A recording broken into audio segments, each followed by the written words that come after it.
எங்கிட்டமா என்னம்மா பண்ணிட்டு இருக்க சோளக்காட்டுக்குள்ள இன்னும் அப்பா வேற உன்னை கூப்பிடுறாருமா எங்கே போச்சுன்னு. என்ன பண்ணுற? இந்த மல்லி போட்டிருந்தேல அது வெயிலுக்கு பூரா வாடி கிடக்குது. பனி பாத்தில் அப்படின்னா நல்லா இருக்கும் தலை. அங்கே பார்த்தியா எங்க? ஆமாம் ஆஞ்சிருக்கு.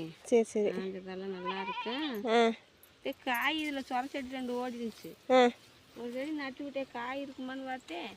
இங்கே வாரு பிஞ்ச பாரு. இங்கே இங்கே வாரு வர்றா. பரவாயில்லையே. காட்டுக்குள்ள இந்த நடையிலேயே உங்கள் அப்பன் சொன்னார், கிறுக்கு பிடிச்ச முட்டை இதை போய் நட்டுருக்குற வாருன்னாரு. ஆமாம் நல்லா பிஞ்சு வச்சிருக்கு. என்ன தெரியும் சொரச்செடி பனியில் நல்லா காய்க்கும் பாரு. இந்தா நல்லா பிஞ்சு வச்சிருக்கு. நட்டுக்க பிஞ்சு வச்சு அங்கே பிஞ்சு நல்லா காய் வைக்கும். இனிமேல் நல்லா காய் வைக்குமா? ஆமாம் ஆமாம். அதான் அதான். சரி சரி வா, உன்னை அப்பா கூப்பிட்றாரு என்னமோ பேசணுமாமா. ஆமாம் ஆமாம். சரி போய் பா, என்ன நீ கேளு போ. ம்